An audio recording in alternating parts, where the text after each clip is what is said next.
इस स्वार्थ भरी दुनिया में कोई किसी का नहीं होता। बहुत समय पहले की बात है।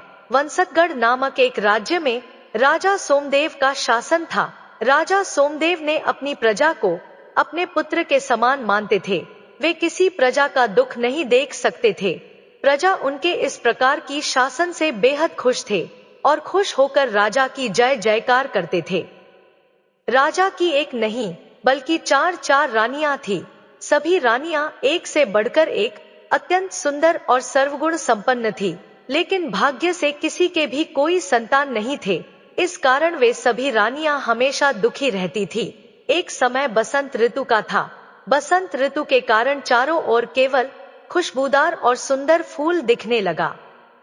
कोयल की मधुर गीत और वातावरण बहुत रोमांचक होने लगा। वसंत ऋतु का ऐसा वातावरण देखकर राजा और रानियां को वन विहार के लिए मन हुआ। इस पर राजा ने वन विहार के सारे बंदोबस्त करके अपनी सभी रानियां के साथ वन विहार के लिए जाने लगे। राजा और रानियां वन के सुंदरता और वातावरण को देखकर बेहद प्रसन्न हो गए। ऐसे ही जाते जाते सभी जंगल के दूर तक चले गए। कुछ समय के बाद रानियों को थकावट महसूस हुआ और आसपास की सुंदरता को देखकर उन्होंने राजा को कुछ समय यहाँ विश्राम करने के लिए कहा। राजा की आदेश से सैनिकों ने तुरंत ही तंबू तान दिए। सभी के लिए विश्राम और खाने की व्यवस्था हुई। राजा और रानियों को अच्छे अच्छे खाना दिया गया। सभी ने कुछ समय तक खाना खाया। कुछ समय भोजन करते हुए उनको एक बच्चे की रोने की आवाज सुनने को मिला। राजा को यह सुनकर आश्चर्य हुआ कि इतना घने जंगल में यह बच्चा कहां से आया। पहले तो उन्होंने इसे भ्रम समझा, लेकिन जब बच्चे का रोने की आवाज धीरे धीरे बढ़ने लगा तो राजा ने भोजन छोड़कर उस दिशा में जाना शुरू किया जहां से वह रोने की आवाज आ रही थी। थोड़ी दूर चलने के बाद राजा ने देखा कि एक छोटी बच्ची काले रंग के एक कपड़े पर लेटी रो रही थी। उसके चारों ओर सोने के आभूषण पड़े हुए थे। राजा ने बच्ची का रोना सहन ना कर पाने पर उसे गोद में उठा लिया। हैरानी की बात है कि बच्ची का रोना तुरंत बंद हो गया। इसके बाद राजा ने उस बच्ची को लेकर रानियों के पास आई। यहाँ राजा और रानी ने उस बालिका को अपने महल में ले जाने का निश्चय किया। इसके बाद सभी ने यहाँ से महल की ओर लौटे। महल पहुंचकर राजा ने उस बच्ची के माता पिता को खोजने के लिए चारों ओर सैनिक भेजे। सैनिक सभी दिशाओं में जाकर पूछताछ करने लगे, लेकिन कहीं से भी कुछ पता नहीं चला। सैनिकों निराश होकर यह बात राजा को बताया। अंत में राजा और रानियों ने उस बालिका को अपनी पुत्री के रूप में अपनाने का निश्चय किया, मगर चारों रानियों में से एक रानी को यह बात अच्छी नहीं लगी। उन्होंने इस पर विरोध करना चाहा, लेकिन उनकी बात किसी ने नहीं सुनी। उल्टा सभी ने उनसे दूरियां बना ली। राजा और रानियां अब उस कन्या का नामकरण संस्कार करने के लिए सजावट की आदेश दिए। आदेश को सुनकर चारों ओर फूलों से सजावट की गई। सबको मिठाइयां के साथ गरीबों और ब्राह्मणों को दान दक्षिणा दी गई। प्रजा ने राजा और रानियों की जय जयकार की। संध्या के समय में चारों ओर ब्राह्मण मंत्रोच्चार कर रहे थे। बस मुख्य पुरोहित का आना बाकी था, जो उस कन्या का नामकरण करने वाले थे। अचानक से जोरों बारिश और बिजली कड़कने लगी। चारों ओर अंधेरा छा गया। ऐसे समय में राजा को एक दूत ने आकर संदेश दिया कि मुख्य पुरोहित का अचानक निधन हो गया है। मुख्य पुरोहित की इस प्रकार अकाल मृत्यु पर और रानी ने शोक प्रकट किया, लेकिन वे अपनी कन्या के नामकरण के लिए व्यस्तता से मुख्य पुरोहित की मृत्यु का कारण जानने में असमर्थ रहे। मुख्य पुरोहित के मृत्यु से उन्होंने और एक विद्वान ब्राह्मण से अपनी कन्या का नामकरण किया। क्योंकि उस समय बाहर अंधेरी रात थी, इसीलिए कन्या का नाम शंकुतला रखा गया। इस घटना के बाद राज्य के लोग डरने लगे। उन्होंने आकर राजा से कहा कि नामकरण उत्सव में मुख्य पुरोहित का मृत्यु होना देवताओं के क्रोध का संकेत है। इस पर सभी मंत्रिमंडल ने राजा को सलाह दी कि हमें एक यज्ञ का आयोजन करना होगा। इस पर राजा ने तुरंत ही मान गए, क्योंकि राजा नहीं चाहते थे कि राज्य में कुछ अनिष्ट हो। इसी बीच मुख्य पुरोहित का परिवार रोते हुए अवस्था में राजा के सामने आए। उन्होंने आकर राजा को बताया कि पुरोहित की मृत्यु एक सांप के काटने से हुई है और अब उनका घर बेहद सारे सांपों से भर गया है, रहने या बैठने की जगह तक नहीं। उसी समय अन्य प्रजा भी सांपों के प्रकोप की शिकायत लेकर राजा के पास पहुंचे। यह सुनकर राजा और सभी मंत्रियों को बेहद आश्चर्य लगा। राजा ने सोचा कि शायद उन्होंने कोई ऐसा कार्य किया है जिससे भगवान शिव क्रोधित हो गए हैं।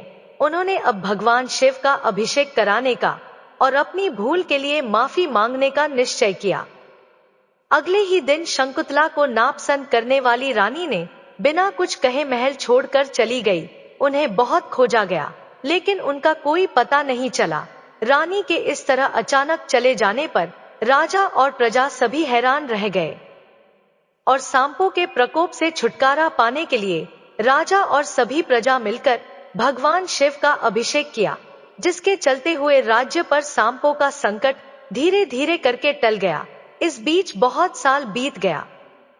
अब राजकुमारी शंकुतला बड़ी हो गई थी। राजकुमारी रूपवती होने के साथ ही गुणवती भी थे और राजकुमारी सभी के लाडली थे। राजा और रानियां जब उन्हें नहीं देखते तो बेचैन हो जाते थे। जब राजकुमारी का आयु विवाह की योग्य हो गई तो राजा ने राजकुमारी का विवाह के लिए स्वयंवर करने का निश्चय लिया। उन्होंने सभी राज्य में अपनी मंत्रीगण भेजे और अपनी राजकुमारी के स्वयंवर के बारे में बताएं। स्वयंवर के लिए राज्य भर में अच्छे से सजावट की।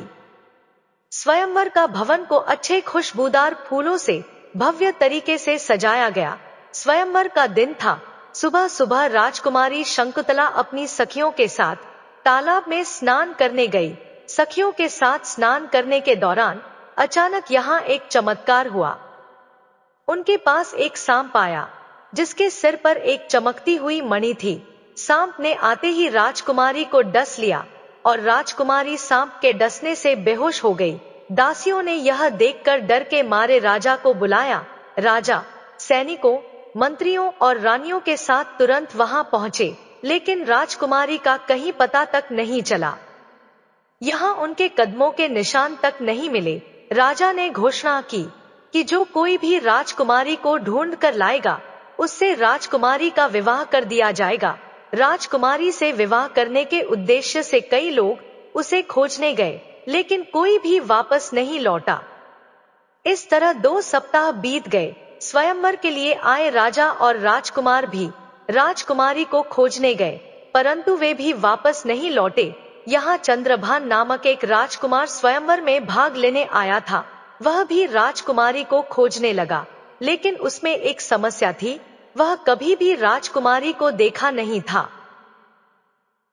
शिव मंदिर के अंदर एक गुप्त सुरंग दिखी और राजकुमार वहां से आगे बढ़ने लगा। कुछ दूर जाने के बाद उसे एक विशाल महल दिखाई दिया। चारों ओर सिर्फ सांप थे। राजकुमार सभी से छिपते हुए राजमहल में पहुंचा। वहां उसने 2 इच्छाधारी नागिन को बातें करते हुए सुना। उसने छिपकर उनकी बातें सुना। उनकी बातों को सुनते हुए उसने जान लिया कि राजकुमारी कहाँ है। नागों से सामना करते हुए वह राजकुमारी के पास पहुंचा। जैसे ही उसने राजकुमारी को देखा, उसकी सुंदरता को देखकर भगवान शिव की बातें भूल गया। वह राजकुमारी के पास गया और सब कुछ बताया। राजकुमारी ने वहां से बाहर जाने का रास्ता जान ली थी और वे दोनों वहां से भाग गए। राज्य में फिर से बाजे बजने लगे। चारों ओर तोरण सज गए। राजा अपनी बेटी के विवाह के लिए खुश हो गए। उन्होंने राजकुमार से अपनी बेटी का विवाह करने का वचन दिया। राजकुमारी के विवाह के लिए राजा सोमदेव ने राजकुमार के राज्य और पिता के नाम जानने की इच्छा जताई। राजकुमार चंद्रभान ने अपने राज्य का नाम स्वर्णगढ़ और पिता का नाम देवराज सिंह बताया। यह सुनकर राजा और रानी चौंक गए। उनके चेहरे पर एक अनजाना डर था। यह देखकर राजकुमार ने इसका कारण पूछा तो राजा सोमदेव ने कहा, यह खुशी की बात है क्योंकि तुम्हारे पिता मेरे बचपन के दोस्त हैं। कुछ कारणों से हम दोनों अलग हो गए थे, लेकिन आज मैं तुम्हारे साथ अपनी बेटी का विवाह करके फिर से एक हो जाऊंगा। इसके बाद राजा देवराज सिंह से मिलने के लिए दूत को भेजा गया। राजकुमारी की विवाह समाचार से राज्यवासियों को खुशी हुई, लेकिन मंत्री खुश नहीं हो पाए। विवाह का दिन नजदीक आ रहा था। मंत्री राजा देवराज सिंह के पास गए और उस दिन घटी घटनाओं को याद दिलाया। मुख्य पुरोहित की मृत्यु का कारण जानने के लिए कहा, लेकिन राजा देवराज बातों को गंभीरता से नहीं ले रहे थे और कुछ महत्व नहीं दिया गया। विवाह का दिन आया। चारों ओर विभिन्न रंगों की रोशनी से भर गया। विवाह चल ही रहा था कि अचानक तूफान आने लगा। मंत्री ने यह देखकर समझ लिया कि कुछ होने वाला है।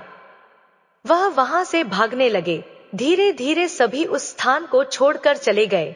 राजा और रानी भी वहां से जाना चाहते थे। इसी बीच बिजली कड़कने लगी और देखा गया कि राजकुमारी वहां नहीं है। राजा और रानी चिल्लाए। फिर से बेटी की अपहरण देखकर राजा और राजकुमार ने उसे ढूंढने का प्रयास किया, लेकिन आश्चर्य की बात यह हुई कि चारों ओर सांप बाहर आ गए। धीरे धीरे सभी स्थानों पर सिर्फ सांप ही सांप दिखाई देने लगे। वहां से दोनों राजा और राजकुमार भागने में सफल हुए। तब सभी रानियों के शरीर में सांपों ने डस लिया। सभी रानियों अपने नाग कन्या के पास ले गए। नाग रानी और कोई नहीं बल्कि राजकुमारी शंकुतला ही थी। वह एक नाग कन्या थी। उसका आधा शरीर मानव का था और आधा सांप का। उसकी आंखों से बदला की आग जल रही थी। यह देखकर रानियां उसे छोड़ने के लिए विनती करने लगी, लेकिन राजकुमारी ने उन्हें पुराने दिन याद दिला दिए, जब उन्होंने एक नाग दंपति को बेरहमी से मार डाले थे। उनका छोटी बच्ची कैसे दुखी होकर रो रही थी, फिर भी उन्होंने उसकी नहीं सुनी। कई वर्षों की तपस्या के बाद उन्होंने इच्छाधारी नागिन बनने का वरदान अपनी बेटी को दिया था, ताकि वह अपना बदला पूरा कर सके। वह बेटी और कोई नहीं शंकुतला थी। शंकुतला ने ही मुख्य पुरोहित को मार डाला थी, क्योंकि वही पुरोहित उनके माता पिता को जाल में फंसाकर नियंत्रित करने का प्रयास कर रहा था। और वह रानी, जिसको यह समझ में आ गया था कि मैं वह व्यक्ति हूँ जिसके लिए तुम सभी यमराज के पास पहुंचने वाले थे, मैंने ही उसे मार डाला। उस दिन मुझे कोई अपहरण नहीं किया था। मैं स्वयं अपने राज्य में जाकर प्रजा की कुशलता जानने गई थी। भगवान से तपस्या करके मैंने तुम्हारी मृत्यु का उपाय पाए। भगवान ने मुझे कहा था कि जब दोनों परिवार एक हो जाएंगे तभी मैं तुम सबको मार सकती हूँ। तुम लोग क्या इतने चालाक हो कि अलग अलग रहकर मुझसे बच जाओगे? इतना कहकर उसने रानियों को डंस लिया। डंसने के कारण रानियां मर गई। राजकुमारी महल लौट गई और झूठ मूठ रोने लगी। राजा सोमदेव और राजा देवराज पुरानी बातों को याद करने लगे। वे कैसे मुख्य पुरोहित के द्वारा सांप दंपति को धोखा देकर उनसे मणि प्राप्त कर उसे मार डाला था। तो फिर यह कौन है जो उन्हें मारने के लिए आ रहा है? उसी समय राजकुमार और राजकुमारी वहां पहुंचे। राजकुमार भगवान शिव को प्रसन्न करके 4 सूत लेकर आए थे। एक राजा सोमदेव का, दूसरा राजा देवराज का और एक सूत उसने पहना हुआ था। राजकुमारी ने सूत पहने से मना कर दिया, क्योंकि उसकी पास पहले से ही एक सूत है। अब नाग कन्या सोच में पड़ गई, वह कैसे अन्य दोनों को मारेगी? उसके पास भगवान के सूत थे, तो उसने एक योजना बनाई। जब राजकुमार अपने कमरे में थे, नाग कन्या वहां आई, लेकिन राजकुमार चेतन अवस्था में थे, इसलिए वह सूत निकालने में सफल नहीं हो पाई। अब नाग कन्या सोचने लगी, एक दिन राजकुमार ने वन में जाने का मन बनाया। उनके साथ दोनों राजा देवराज सोमदेव और नागकन्या भी गए। काफी दूर चलने के बाद राजा देवराज अब और नहीं चल पा रहे थे। राजा सोमदेव पानी लाने के लिए बाहर गए।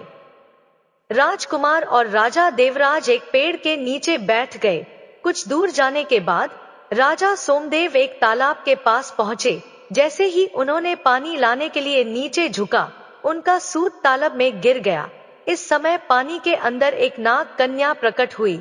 वह कोई और नहीं बल्कि राजकुमारी शंकुतला थी। अब राजा सोमदेव ने उसे सब कुछ बताकर माफी मांगी। तब राजकुमारी ने उसे एक महल में बंद कर दिया। काफी समय बीतने के बाद राजा देवराज और राजकुमार चिंतित हो गए। राजा देवराज के आदेश पर राजकुमार ने उन्हें ढूंढने की कोशिश की। काफी समय बीतने के बाद भी वह वापस नहीं आए। अब राजा देवराज को और अधिक प्यास लगने लगा। वह पानी पीने के लिए उठे। नाग कन्या ने देखा और कहा कि अगर वह यहीं कुछ भक्त प्रतीक्षा करना चाहेंगे, मैं आपके लिए पानी लाने का प्रयास करूंगी। राजा देवराज ने उसकी बात मानी। नाग कन्या पानी की तलाश में गई और अपनी असली रूप में आकर उसके पास लौटी। उसने राजा देवराज को पुराने घटनाओं की याद दिलाई। राजा देवराज पानी के बिना कमजोर हो गए और जल्द ही नाग कन्या के साथ संघर्ष करते हुए मृत्यु को प्राप्त हुए। इसके बाद नाग कन्या खुश हो गई क्योंकि उसने अपनी प्रतिशोध पूरी की। कुछ समय बाद राजकुमार अपने पिता को खोजने के लिए लौटे। इस समय रानी रोते हुए यह कह रही थी कि राजा देवराज को बहुत प्यास लगी थी और वह पानी की तलाश में गए थे, लेकिन वापस नहीं लौटे। दोनों बहुत ढूंढने के बाद भी राजा देवराज को नहीं पा सके। इसके बाद दोनों एक अन्य राज्य पहुंचे। वहां राज्यवासियों ने राजा के जन्मदिन के अवसर पर भोजन की व्यवस्था की थी। वे दोनों खाने के बाद राजा से मिलने गए। राजकुमार ने देखा कि राजा के चेहरे पर सुख नहीं था। इसके कारण राजकुमार ने उनसे अकेले में मिलने की इच्छा जताई। राजकुमार ने कारण पूछा तो राजा ने कहा उनका छोटा राज्य है और एक अन्य राजा ने इसे हड़पने के लिए युद्ध का ऐलान किया है। राजा ने बताया कि उनके पास इतना सेना नहीं है कि वह उसे बचा सके। राजकुमार ने कहा कि वह पूरी सेना लेकर युद्ध करेंगे। यह सुनकर राजा को विश्वास नहीं हुआ। जब वह राजा ने हमला किया, राजकुमार ने जाकर उसे हराया। यह देख राजा बहुत खुश हुए और उसे महल में रहने की अनुमति दी। राजकुमार और नाग कन्या वहां रहने लगे। नाग कन्या ने राजकुमार को मारने के कई प्रयास किए, जैसे कभी भोजन में जहर देती तो कभी अन्य सांपों को बुलाकर हमला करने के लिए कहना, लेकिन हर बार राजकुमार जीतते रहे। राजकुमार के साहस को देखकर नाग कन्या ने उन्हें पसंद किया और उनकी सेवा करने लगी। वह उनके साथ खुशी से रहने लगी। उस राजा के पास कोई संतान नहीं होने के कारण उन्होंने राजकुमार को अपना पुत्र माना। कुछ दिनों बाद नाग कन्या ने राजकुमार से अपना गुप्त रहस्य बताने का मन बनाया, क्योंकि वह प्रेम में कोई गुप्त नहीं रखना चाहती थी। एक दिन जब राजकुमार किसी काम से दूर गांव गए थे, नाग कन्या ने खुद को सजाई और सुंदर आभूषण पहनने के बाद उसकी प्रतीक्षा की। जब राजकुमार नहीं आए तो महल में चिंता फैल गई। कई दिन बीत गए, फिर भी राजकुमार का कोई समाचार नहीं मिला। नाग कन्या परेशान हो गई और राजा से अनुमति लेकर राजकुमार को ढूंढने निकली। बहुत समय बाद वह एक विचित्र महल पहुंची, जहां केवल बत्तखें और पेड़ों के घर थे। वह चुपके से उस महल में प्रवेश कर गई। वहां पहुंचकर उसने कुछ लोग देखे और वे उसे पहचान कर खुश हो गए। नाग कन्या ने राजकुमार से मिलकर खुशी से उसे गले लगा लिया। उन्हें गोलाग्रत करने के लिए पांव पकड़ने के लिए जाने के समय उनके शरीर के अग्रभाग में चोट लगी और वह पूरी तरह से घायल हो गई। वह पूरी स्थिति को समझने से पहले बार बार चोट खा रही थे। उनकी बहुमूल्य मणि चोरी हो गई थी। उनके पति ने ही उन्हें धोखा देकर मारा था। उनके पास से सब कुछ ले लिया गया और सभी लोग वहां से चले गए। वहां पर सिर्फ नाग कन्या ही पड़ी थी, जिसका स्वयं का पति ने ही उसे मार डाला था। राजकुमारी के मन में बहुत से सवाल थे। उसने सोचा, क्यों उनके पति ने उन्हें क्यों मारा? क्या उसकी पति को नाग कन्या के बारे में पता था? नाग कन्या को अपने लोगों ने क्यों धोखा दिए? अब वह क्या करेगी? मित्रों, आपने अभी तक जाना कि राजकुमार के गायब होने से नाग कन्या बहुत चिंता में थी। जब राजकुमार वापस नहीं आया तो नाग कन्या राजकुमार को ढूंढने निकली। राजकुमार छल से नाग कन्या की हाथों से नागमणि ले लिया और उसे मरने के लिए वही छोड़ दिया। नाग कन्या अभी महल के अंदर पड़ी थी। उसकी शरीर से प्राण निकलता जा रहा था। नाग कन्या अभी भी वही सोच रही थी कि उसके पति ने ऐसा क्यों किया। वह तो उसे शत्रु नहीं बल्कि अपनी पति मानती थी। उसे तो वह सच बताना चाहती थी। पति के साथ साथ अपने ही लोगों ने उसे धोखा दिया, अपने दोस्त जिसको वह अपनी परिवार मानती थी। कुछ नाग लोक की नागिन उसे धोखा दिए, लेकिन क्यों वह समझ नहीं पा रही थी। वह दिन पूर्णिमा की दिन था। धीरे धीरे रात्रि बढ़ने लगा। धीरे धीरे चंद्रमा की किरण उस पर पड़ी। उसकी शरीर में किरण पड़ने से वह अपने कष्ट से चीत्कार करने लगी। वह भगवान शिव को प्रार्थना करने लगी। पास से मिट्टी लेकर वह भगवान को अभिषेक किया। रात्रि बढ़ने लगी थी। नाग कन्या की शक्ति धीरे धीरे करके कम होता जा रहा था। कुछ समय के बाद एक बड़ी किरण उसके चोट पर पड़ा, जिससे वह चीत्कार करके बेहोश हो गई। ऐसे करके मध्य रात्रि हो गई, पर नाग कन्या की अभी तक होश नहीं आया था। ऐसे ही कुछ समय के बाद अचानक एक सुनहरे रंग के किरण आकर महल के द्वार पर आकर पड़ा। किरण के साथ ही थोड़ी देर में यहाँ एक अजनबी औरत खड़े हुए दिखाई दिया। उसने एक लाल रंग का वस्त्र, कान में कुंडल, गले में एक रुद्राक्ष की माला पहना हुआ था, जो कि देखने में अजीब सा लग रहा था।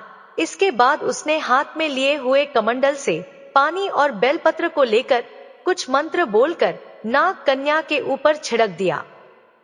पानी छिड़कने के बाद नाग कन्या का होश आया। होश में आते ही जब उसने उस औरत को देखा तो नाग कन्या ने उनको प्रणाम किया। असल में वह औरत और कोई नहीं बल्कि वह नाग लोक के गुरु माँ थी, जिसने अपनी शिष्या पर आए हुए संकट को देखकर उसका मदद करने आई थी। नाग कन्या ने अपनी गुरु माँ को प्रणाम करके अभी तक हुए सारी घटना कह सुनाई। इस पर गुरु माँ ने कहा, मुझे सब कुछ पता है कि यह एक कठिन यात्रा है। आगे तुम्हें इससे भी बहुत कठिनाइयों का सामना करना होगा, परंतु याद रखना, जब भी कोई समस्या आए तो प्रभु महादेव का स्मरण अवश्य करना। महादेव तुम्हारे समस्या अवश्य हल करेंगे। ऐसा कहकर गुरु माँ वहां से नाग लोक की ओर चली गई। अब नाग कन्या ने अपनी मणि और राजकुमार को ढूंढने के लिए उस महल से बाहर निकलकर पास के चारों ओर खोजने लगी, परंतु उसे ना ही राजकुमार मिले और ना हो नागमणि। इसके बाद उसने यहाँ से खोजते खोजते एक और नई राज्य में पहुंची। खोजते हुए नाग कन्या ने शांति से एक आम के बगीचे पास बैठ गई। उस समय वहां बहुत सारे लोग बातचीत कर रहे थे। उनमें से एक कह रहा था, सुना है भाई कि राजकुमार का आज विवाह है, इसलिए हम सबको भरपूर भोजन मिलेगा। नहीं तो यह राजा अपने प्रजा को कहाँ खुश रखता है। दूसरे ने बोला, चुप हो जाओ, नहीं तो कोई सुन लेगा तो बहुत दुख भोगना पड़ेगा। नाग कन्या यह सुनकर उन दोनों के पास पहुंची। वह उन दोनों कहा, भाइयों, मैं 2 दिनों से कुछ नहीं खाई हूँ, कृपया आप मुझे राजमहल की ओर ले जाओगे, तभी मैं कुछ खाकर अपनी भूख मिटा सकूंगी। यह सुनकर 2 लोग नाग कन्या को अपने साथ राजमहल की ओर जाने लगे। राजमहल में प्रवेश करके वह आश्चर्यचकित हो गई, क्योंकि वह राज्य किसी और की नहीं बल्कि वह राजा देवराज के भाई का ही था। नाग कन्या को समझ नहीं आ रहा था कि राजा देवराज का और भी भाई था और इसे पता तक नहीं चला। राजा देवराज का भाई भी देवराज जैसा ही है, प्रजा का अच्छे देखभाल नहीं कर रहा है, उसकी सुख सुविधाएं के बारे में कभी सोच भी नहीं पा रहा है। ऐसे राजा को राज सिंहासन पर बैठने का अधिकार नहीं है। नाग कन्या के पास आज कुछ भी नहीं है, ना ही नागिन की शक्ति, ना ही नागमणि, ना ही अपने लोगों का साथ। वह फिर भी लड़ने के लिए आई है, मगर इस राज्य में कितने लोग हैं जो कि सब शक्तिशाली और एक से बढ़कर एक चतुर हैं। वह इस राजा के शासन को विद्रोह नहीं कर पा रही है।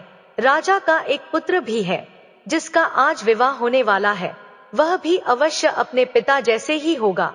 देखते हैं कि राजा देवराज का भाई और भाई का पुत्र कैसा है। राजभोज सेवन का समय आरंभ हो गया। सभी प्रजा को खाना परोसा गया। प्रजा के साथ साथ नाग कन्या भी भोजन करने बैठी। भोजन भी आनंद दे नहीं पा रहा था। लोग इसे राजभोज कहने से लज्जित हो रहे थे। खाना खाकर सब लोग घर की तरफ जाने लगे। रात्रि को विवाह होने वाला था, इसलिए सैनिक ने सबको बोला कि आज रात्रि को राजकुमार का शादी होने वाला है, आप सब घर क्यों जा रहे हो? यही राजमहल को सजाने में लोगों का मदद करो। बेचारा प्रजा घर जाना छोड़कर वह राजमहल को सजाने में लोगों को मदद कर रहे थे। मदद तो सिर्फ एक बहाना था। प्रजा ने महल को पूरी सुंदर से सजाए थे। मंडप में विभिन्न प्रकार की फूलों से और रंगीन वस्त्रों से सजाया गया था। राजमहल का एक एक कोना फूलों और आम के पत्ते से सजाया हुआ था। पद्म, चंपा आदि पुष्प से महल स्वर्ग जैसा लग रहा था। केला की पेड़ को शुभ मानते हुए चारों ओर रोपित किया गया। नाग कन्या ने यह सब देखकर सोची, वह उसका पुत्रवधू के समान है। अगर वह जाकर राजा को अपनी परिचय प्रदान करेगी, राजा उसे विवाह में सम्मिलित होने के लिए बोलेंगे। विवाह के पश्चात उसके पति को ढूंढने में राजा तथा उसका बेटा उसकी सहायता करेंगे। तभी मैं अपना नागमणि प्राप्त कर सकती हूँ और मेरे साथ हुई घटना की प्रतिशोध ले सकती हूँ।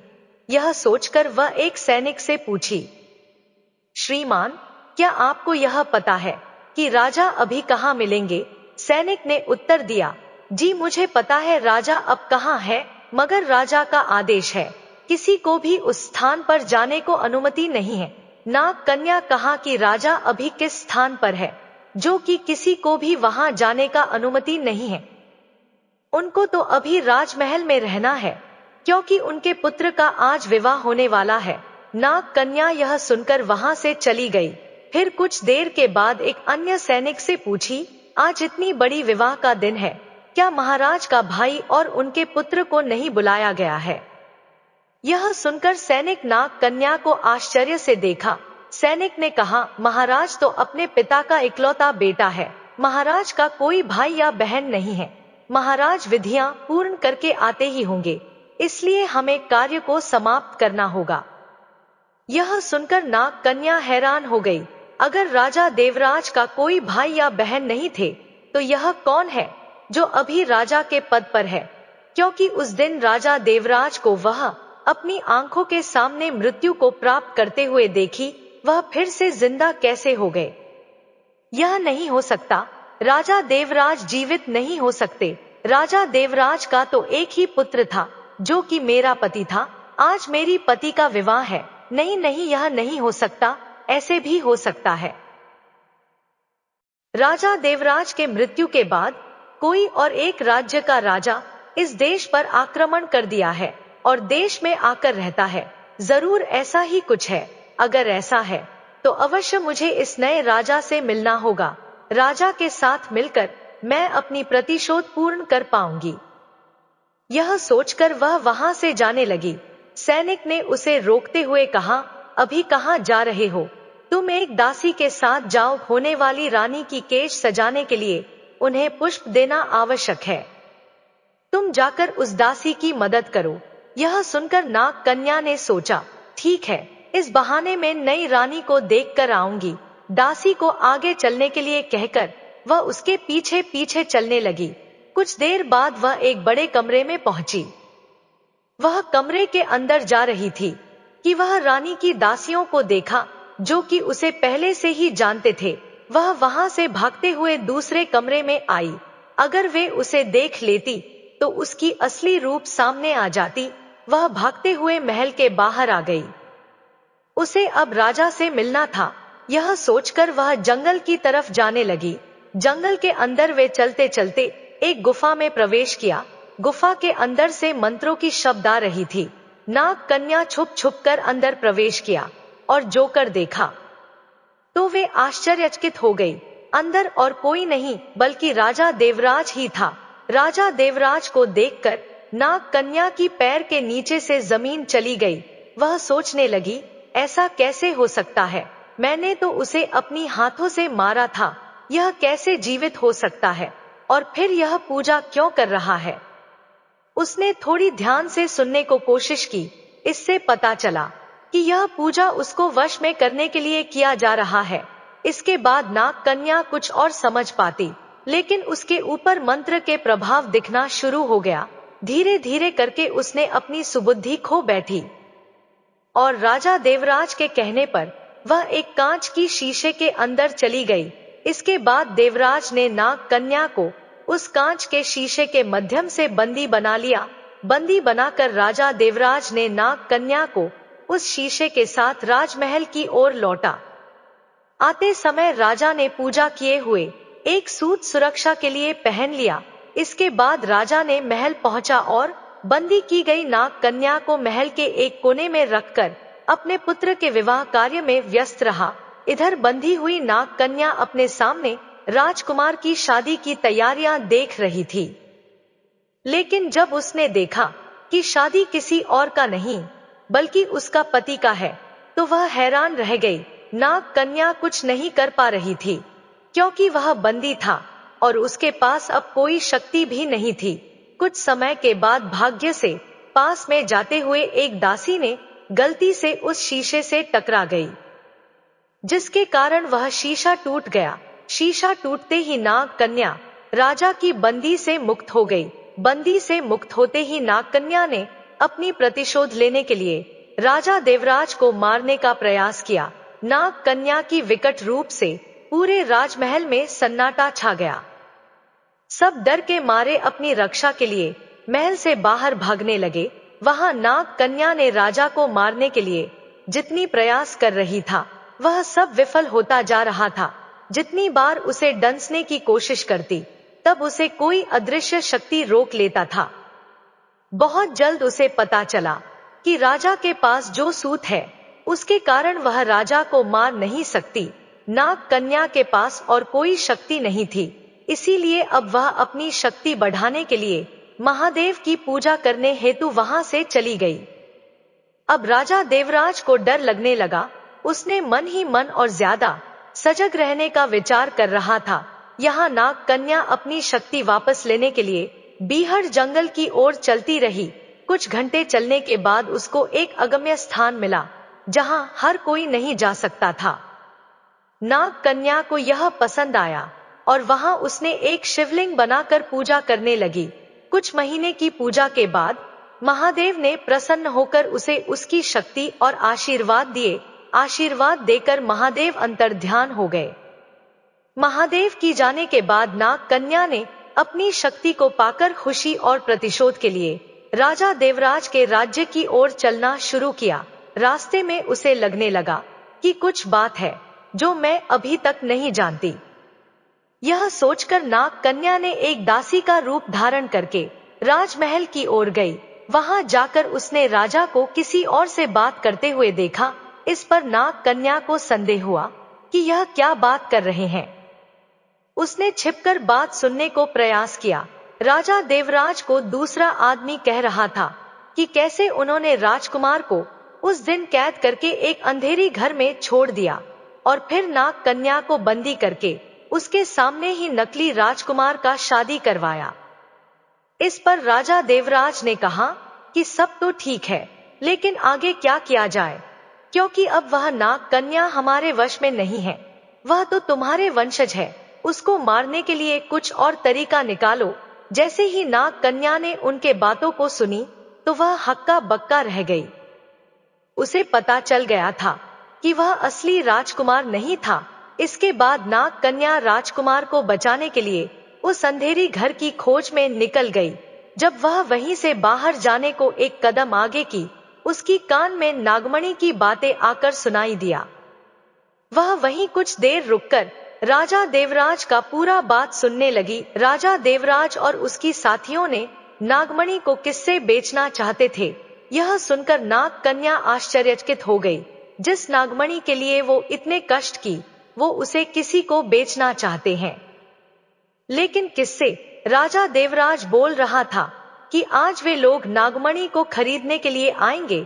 तुम सब तैयार रहना, सब कुछ सही से होना चाहिए। यह कहकर राजा देवराज वहीं से बाहर चला गया। बाकी सभी नाग और नागिन एक तरफ जाने लगे। सभी को एक दिशा में जाते हुए देखकर नाग कन्या उन सभी के पीछे जाने लगी। वह जाते जाते एक जंगल में पहुंची। जंगल में अंधेरा ही अंधेरा था। वह किसी जादुई स्थान पर खड़ी थी। वहां से सभी नाग और नागिन गायब हो गए। नाग कन्या अब हैरान थी कि वह सब कहां गए। नाग कन्या फिर से राजा देवराज के जाल में फंस गई थी। अब वह कुछ समझ पाती, वह बेहोश हो गई और जब उसकी आंखें खोली, वह अपने को एक महल के अंदर पाई। वह दौड़कर वहां से बाहर आई और देखा कि महल जहां से वह अभी बाहर आई थी वो वहां नहीं। अब उसे समझ आ गया कि यह सब राजा देवराज का किया कराया है। उसे अभी समझ में नहीं आ रहा था कि वह अभी क्या करेगी, अपनी पति को बचाएगी या नागमणि को बचाएगी। यह सोचकर वह परेशान हो गई। उसी वक्त उसे गुरु माँ की याद आई। जब अपनी और समग्र विश्व पर खतरा एक साथ आए तो सबसे पहले देश को प्राधान्य देना एक सच्चे व्यक्ति का काम है। इसलिए वह पहले नागमणि को बचाने के लिए राजमहल की ओर जाने के लिए पहला कदम उठाया। नाग कन्या राजमहल में पहुंची, जहां राजा देवराज नागमणि को किसी से बेचना चाहता था। नाग कन्या छिपकर उसे देखने लगी। जो नागमणि खरीदने आई थी वह औरत सबसे अलग थी। उसके दो दोस्त भी उसके साथ आए थे। नाग कन्या ने देखा कि वह नागमणि के बदले में एक पात्र में भरा हुआ जल था। सिर्फ एक पात्र जल के लिए राजा देवराज नागमणि को किसी से बेचना चाहता था। आखिर क्या था उस जल में? नाग कन्या की संदेह दूर करने के लिए उस वक्त वह औरत राजा देवराज को उस जल की महिमा कहने लगी। वह जल भगवान शिव को प्रसन्न करके प्राप्त किया गया है, जो कि नागमणि से भी अधिक शक्तिशाली है। नागमणि के तरह यह जल सभी को चुटकियों में जीवन दान दे सकती है और मृत्यु भी दे सकती है। यह जल पृथ्वी की सभी सुख दे सकती है, सोना चांदी हीरा फल फूल सब कुछ। इस चीज की यह विशेषता है कि यह इंसान को अमर बना सकती है। जो नागमणि में नहीं है उसे पीने से राजा देवराज अमर हो जाएगा। नाग कन्या और चुप नहीं ही पाई, वह बिजली की गति से गई और राजा देवराज के हाथों से नागमणि और उस औरत की हाथों से वह जल की पात्र ले आई। अभी राजा देवराज कुछ कर पाता उससे पहले ही नाग कन्या उस जल को नीचे फेंक दी और नागमणि के सहायता से उस औरत को और नाग नागिन को मार दी। अब सिर्फ राजा देवराज ही बचा था। नाग कन्या ने कहा, अभी मुझे यह बता दो कि राजकुमार कहाँ है, नहीं तो मैं तुम्हें मार दूंगी। राजा देवराज ने कहा, नहीं नहीं, मुझे कुछ मत करना, मैं तुम्हें उसी स्थान पर लेकर जाता हूँ। यह कहकर वह नाग कन्या के साथ जंगल की तरफ गया जहां राजकुमार बंदी था। राजकुमार नाग कन्या को देखकर खुश हुआ। जब नाग कन्या और राजकुमार आलिंगन में थे तभी राजा देवराज एक तलवार लेकर उन दोनों को मारने को आया। नागमणि नाग कन्या के पास था और जब वह राजा तलवार से मारना चाहता था, नागमणि के कारण वह मृत्यु प्राप्त किया। राजकुमार ने कहा, मैं जानता था कि तुम एक नागिन हो, मैं तुम्हें यह बताना चाहता था लेकिन मैं बंदी हो गया। नाग कन्या ने कहा, यह तुम्हारे पिता नहीं थे, यह एक चोर था, वह भी नागमणि की। यह सुनकर दोनों हंस पड़े। नागमणि को भगवान शिव को समर्पित करके दोनों खुशी खुशी रहने लगे। इस कहानी से यह सीख मिलती है कि रहिए सबसे साथ, सभी के साथ रिश्ते निभाइए मगर सतर्क होकर, क्योंकि कब अपने ही लोग अपने स्वार्थ के लिए आपका इस्तेमाल कर लेंगे पता ही नहीं चलेगा। ये मतलब की दुनिया है, यहाँ हर कोई अपना नहीं होता है, इसलिए सावधान और सतर्क होकर आगे बढ़िए। मित्रों, कहानी कैसी लगी कमेंट बॉक्स में कमेंट करके जरूर बताएं। वीडियो को लाइक शेयर करें और हमारे चैनल को सब्सक्राइब करें। धन्यवाद।